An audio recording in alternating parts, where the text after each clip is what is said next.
আসসালামু আলাইকুম ওরহমতুল্লাহি ওবরকাতুহু।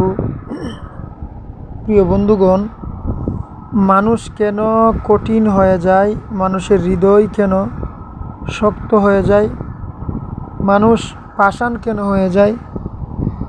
কি কর্ম করলে, কি কাজ করলে, কোন কারণে মানুষ এত পাষাণ হয়ে যায়? আর পাষাণ ব্যক্তি কারা? যাদের কোনো দয়া মায়া মনের মধ্যে থাকে না, তারাই হচ্ছে কঠোর এবং পাষাণ। প্রিয় বন্ধুরা, এই প্রসঙ্গে আজকের এই ভিডিওতে ইনশাআল্লাহ আপনারা ভিডিওটা সম্পূর্ণ দেখুন। আপনারা অনেক কিছু বুঝতে পারবেন, কারণ আপনারা যদি এই সমস্ত কার্যক্রম থেকে, পাষাণ, কঠিন, অভদ্রতার থেকে বাঁচতে চান, আমার ভিডিওটা আপনারই জন্য। বন্ধুরা, এর আগে বলতে চাই, আমার চ্যানেল সাইফুল দোয়া মিডিয়া এই পর্যন্ত যারা সাবস্ক্রাইব করেছেন সকলকে অসংখ্য অসংখ্য ধন্যবাদ জানাই। আর যারা এখনও সাবস্ক্রাইব করেননি, আমার চ্যানেলটি সাবস্ক্রাইব করে পাশে থাকা বেল আইকনটি বাজিয়ে দিন। বন্ধুরা, মানুষ কেন পাষাণ হয়? মানুষের অন্তরে দয়া মায়া এবং মোহাব্বত যদি না থাকে, যাদের অন্তরের মধ্যে দয়া মায়া নাই, তারাই হচ্ছে পাষাণ মানুষ, কঠোর মানুষ, কঠিন হৃদয়ের মানুষ। বন্ধুরা, মানুষ মানুষকে খুন করে, মানুষ মানুষকে আঘাত করে, মানুষ মানুষকে গালি দেয়, ক্ষতি করার চেষ্টা করে।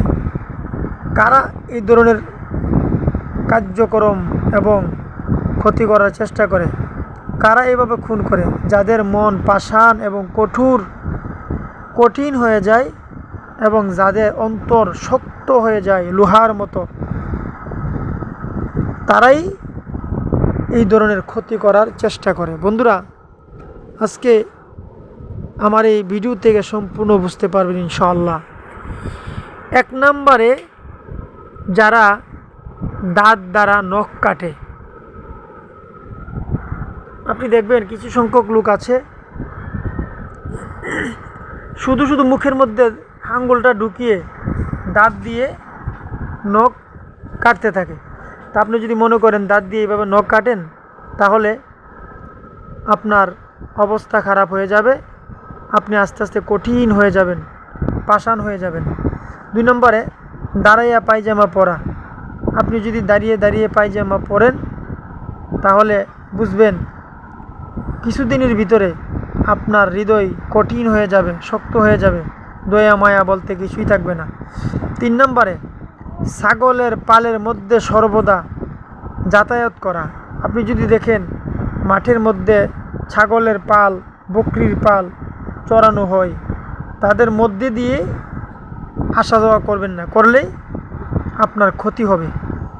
বন্ধুরা, 4 নম্বর হচ্ছে পা পাতিয়া তাহার উপরে বসা। পাও পেতে যদি পাওয়ার উপরে বসেন, তাহলে আপনার হৃদয় কঠিন হয়ে যাবে। 8 নম্বর হচ্ছে,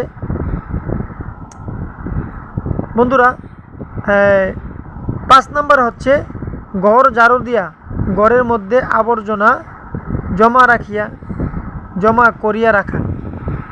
তাহলে বুঝবেন আপনি আস্তে আস্তে পাষাণ হয়ে যাবেন।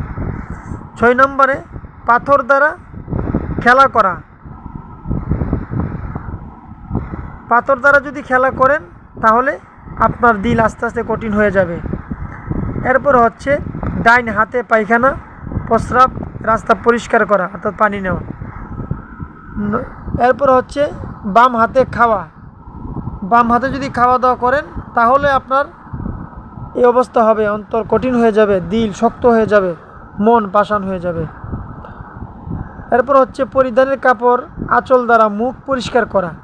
আপনি যদি কোনো পরিধানের কাপড় দিয়ে, আপনার পরনের কাপড় দিয়ে এবং শাড়ির আঁচল দিয়ে যদি মুখ পরিষ্কার করেন, তাহলে আপনি পাষাণ হবেন, কঠিন হয়ে যাবেন, কঠোরতা সৃষ্টি হবে আপনার মধ্যে, দয়া মায়া থাকবে না। এরপরে হচ্ছে ডিমের খুলের উপর দিয়া যাতায়াত করা। অনেকগুলো ডিম ভেঙে যদি রাস্তার মধ্যে ফেলে রাখে, আপনি যদি তার মধ্যে কোনো পাড়া দেন, পাড়া দিয়ে যদি আসা যাওয়া করেন, তাহলে আপনার মন শক্ত পাষাণ হয়ে যাবে, আপনি অনেক কঠিন হয়ে যাবেন, আপনার মনের মধ্যে কোনো দয়া মায়া থাকবে না, কিছুই থাকবে না, আপনি মানুষকে খুন করলেও, আঘাত করলেও আপনার চোখে বাজবে না। বন্ধুরা, এই হচ্ছে কারণ যদি আপনার তা থেকে বাঁচে থাকা